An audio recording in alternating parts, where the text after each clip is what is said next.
सर्वांना नमस्कार. निपुण महाराष्ट्र अभियानांतर्गत स्तर क्रमांक 27 यामध्ये विद्यार्थ्यांना कशा प्रकारे निपुण करता येईल याविषयी आपण चर्चा करणार आहोत आणि विद्यार्थ्यास या स्तरांमध्ये निपुण करण्यास कोणत्या कृती घ्याव्या ते देखील आपण पाहणार आहोत.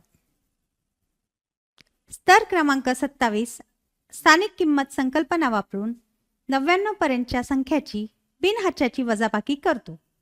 हे उद्दिष्ट साध्य करण्यासाठी विद्यार्थ्यांना वजाबाकी म्हणजेच एका संख्येतून दुसरी संख्या कमी करणे हे समजणे आवश्यक असते.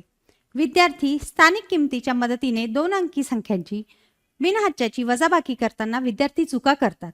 त्यामध्ये कोणत्या समस्या निर्माण होतात ते आपण पाहूया. विद्यार्थ्यांना बेरीज करावी की वजाबाकी करावी यामध्ये गोंधळ होतो. वजाबाकीचे चिन्ह समजत नाही. गणन करणे यामध्ये चुका होतात. बरेच वेळा उणे, कमी करणे, वेगळे करणे समजत नाही. गणिताची मांडणी कशी करावी समजत नाही. विद्यार्थ्यांना संकल्पना समजण्यासाठी कोणत्या कृती विद्यार्थ्यांकडून करून घ्यायच्या आहेत ते आपण पाहूया. येथे आपण पहिली कृती पाहूया. प्रत्यक्ष वस्तू किंवा चित्राचा वापर करून वजाबाकी करणे. येथे काही चित्रे दिलेली आहेत. या चित्रांमध्ये चॉकलेट दिसत आहे. ती चित्र आपण विद्यार्थ्यांकडून मोजून घेऊया. चित्रात किती चॉकलेट आहे असा प्रश्न विद्यार्थ्यांना विचारावा किंवा प्रत्यक्ष विद्यार्थ्यांना चॉकलेट मोजण्यास सांगावे. एकूण किती चॉकलेट आहे विद्यार्थी मोजून सांगतील. 1 2 3 4 5 6. यापैकी 2 चॉकलेट जर का बहिणीला दिले तर तुझ्याकडे किती चॉकलेट शिल्लक राहतील याचे उत्तर विद्यार्थी देईल. 2. यासाठी आणखी एक उदाहरण आपण घेऊया. आजीने 8 फुले आणली. 4 फुले देवाला वाहिली तर किती फुले शिल्लक उरली. विद्यार्थी प्रत्यक्ष मोजून उत्तर देईल 4. कृती क्रमांक 2.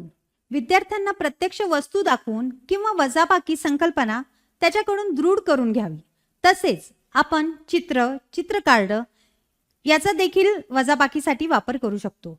आपण याकरिता गणित पाटीचाही वापर करू शकतो. विद्यार्थ्यांना प्रत्यक्ष वस्तू किंवा चित्र मोजून संकल्पना दृढ झाली की त्याला हळूहळू संख्यांची मांडणी कशी करावी हे घ्यावे. येथे एक चित्र दिलेले आहे. त्या चित्रात काही आपल्याला फुगे दिसत आहेत आणि त्याचेच आपण उदाहरण येथे मांडलेले आहे. एकूण चित्रात 8 फुगे आहेत. त्यापैकी 4 फुगे फुटले तर किती शिल्लक उरतील असे आपण विद्यार्थ्यांना विचारू शकतो. विद्यार्थी मोजून उत्तर देईल 8 वजा 4 बरोबर 4. म्हणजेच वजाबाकीची मांडणी कशी करावी हे त्याला समजेल. संख्या रेषेवरील उपक्रम. आपल्या गणित साहित्य पेटीमध्ये संख्या पट्टी आहे. त्या पट्टीचा उपयोग आपण वजाबाकीसाठी करू शकतो. विद्यार्थ्यांना मागे मोजता येणे या पद्धतीने आपण वजाबाकी घेऊ शकतो. त्यासाठी एक उदाहरण येथे दिलेले आहे. 18 वजा 5 बरोबर किती ते आपल्याला चौकटीत लिहायचे आहे. त्यासाठी इथे संख्यापट्टी देखील आपल्याला दिलेली आहे. पेन्सिल ठेवून एक एक घर मागे 5 पर्यंत मोजत यावे.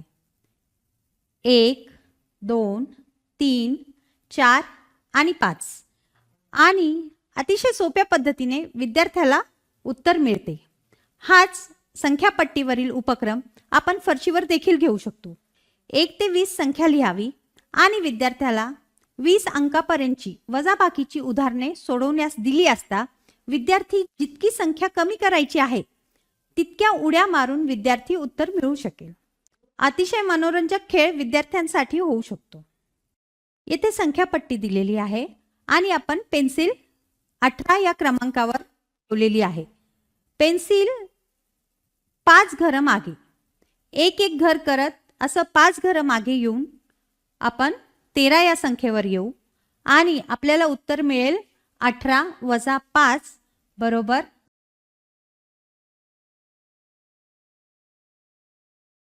तर पुन्हा भेटूया पुढील पाठात. धन्यवाद.